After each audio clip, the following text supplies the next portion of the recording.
Bonjour à tous, bienvenue sur Bouquiner, une super section dans avenue.ca.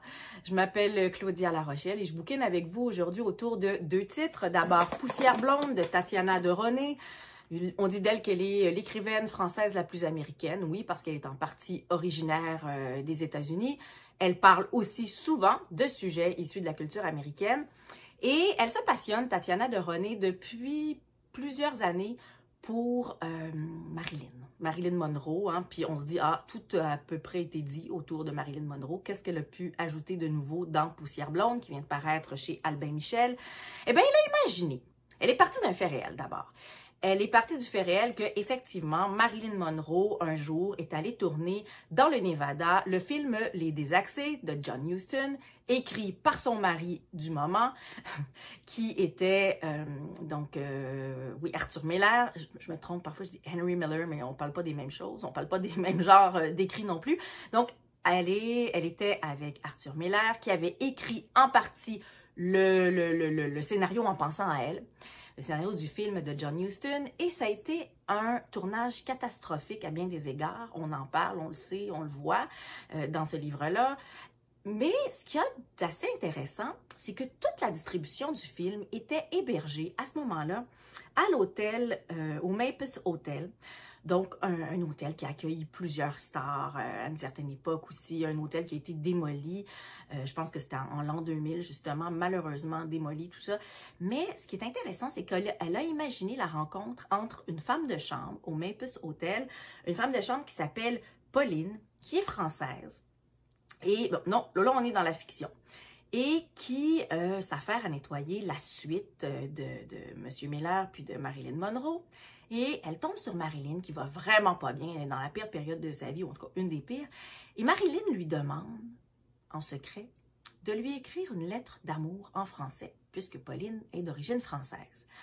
Et entre les deux va se tisser une relation bien particulière, une relation qui sera très salvatrice à bien des égards pour les deux femmes, parce qu'on a un destin croisé, on a une amitié naissante, beaucoup de sororité, mais on assiste aussi à la poursuite d'un destin de deux femmes qui veulent s'en sortir à peu près au même moment de leur vie, donc leur rencontre n'est pas anodine.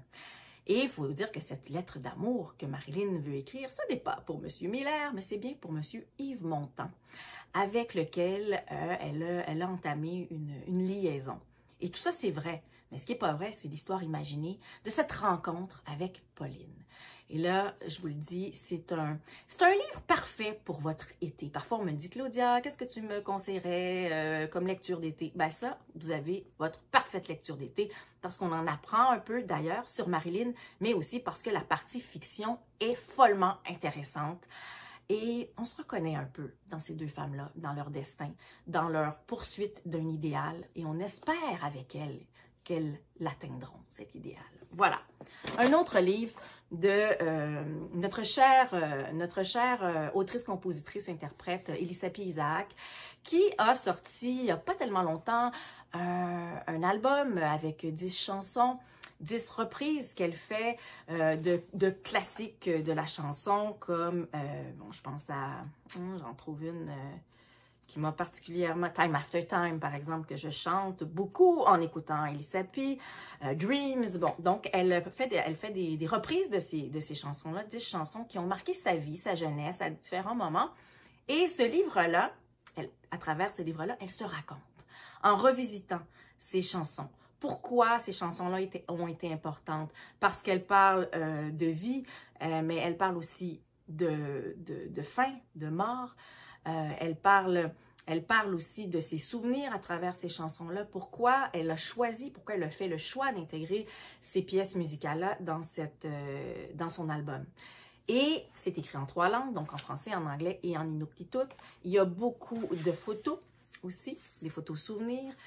C'est comme si on avait un nouvel éclairage, un autre éclairage sur la vie d'Elisapie Isaac, que moi j'aime particulièrement, que j'affectionne, parce qu'elle a un talent fou d'abord pour écrire, et ça se reflète dans ce livre-là, mais c'est aussi une voix, une poète, et c'est une une belle humaine, un bel être humain. Et tout ça, ben, je pense que avec les chansons, on peut lire ce livre-là, puis c'est comme si ces mots nous révélaient autre chose. Les mots des chansons qu'elle a choisies et les mots qu'elle nous révèle enfin nous révèlent autre chose sur sa personnalité. C'est vraiment un accompagnement à tout casser. Et tout ça, mon lait vient de tomber, pas grave. Et tout ça en dégustant un formidable thé de Mingani. Faites de belles lectures.